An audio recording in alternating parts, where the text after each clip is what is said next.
Мен кішкентай зерттеушілер бүгін біздің зертханамызға өте қызықты әрі жұмбақ зат келді. Ол мөлдір, бірақ су емес, қатты, бірақ тас емес. Ол не зат білеміз ба? Шыны. Дұрыс айтасыңдар балалар. Мына тұрған шыны. Ал балалар, мына не зат екенін білесіз ба? Құм. Дұрыс айтасыңдар, бұл кәдімгі құм. Сендер сенбейтін шығарсыңдар, бірақ осы шыны мына құмнан жасалады. Адамдар от жаққанда құм еріп, мөлдір қасқа айналған. Ол шыны. Құмда осындай стаканда шыға ма? Иә, ол үшін құмды қатты ыстық пешке салып қыздырады. Одан кейін үрлеп кептіреді. Сол кезде түрлі шыныдан жасалған ыдыстар пайда болады екен. Балалар, шынының қандай сиқыры бар екенін зерттеп көреміз бе?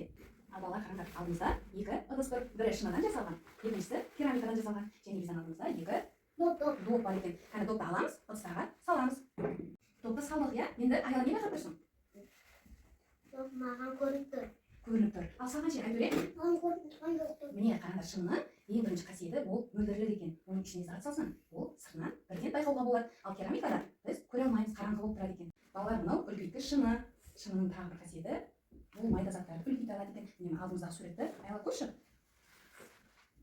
Құмырсқа маған үлкен болып тұр. Иә, құмырсқаны үлкейтіп көрсеткен. Ал менің құм үлкен болып тұр. Міне көрдіңдер ме? Бұл лупаның тағы бір қасиеті ол үлкейткіш екен. Ал енді балалар, қараңдар, мына жерге бізге екі ыдысқа су құйып қойдық. Бұл шыныдан жасалған ыдыстарға су құйдық. Енді сыртын ұстап көріңдерші, қандай екен? Мұздай. Сырты құрғақ. Құрғақ екен, иә балалар? Сыртында құрғақ. Ол су өткізбей тұр, иә? Иә, суды өткізбей тұр.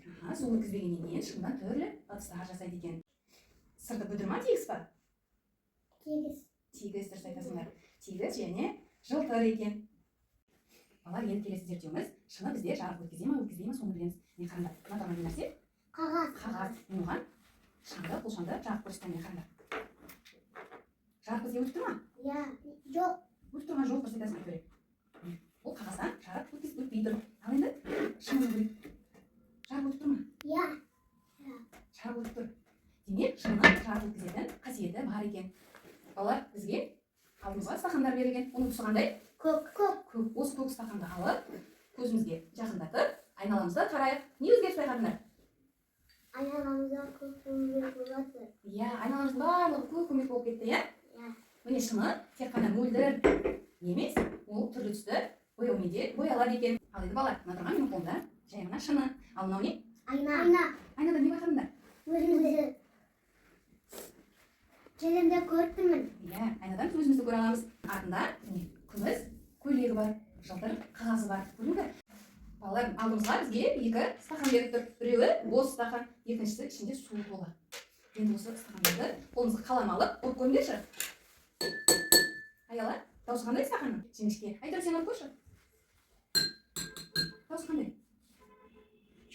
Жуан. Демек, бос стақаннан бізге қандай дауыс шығады?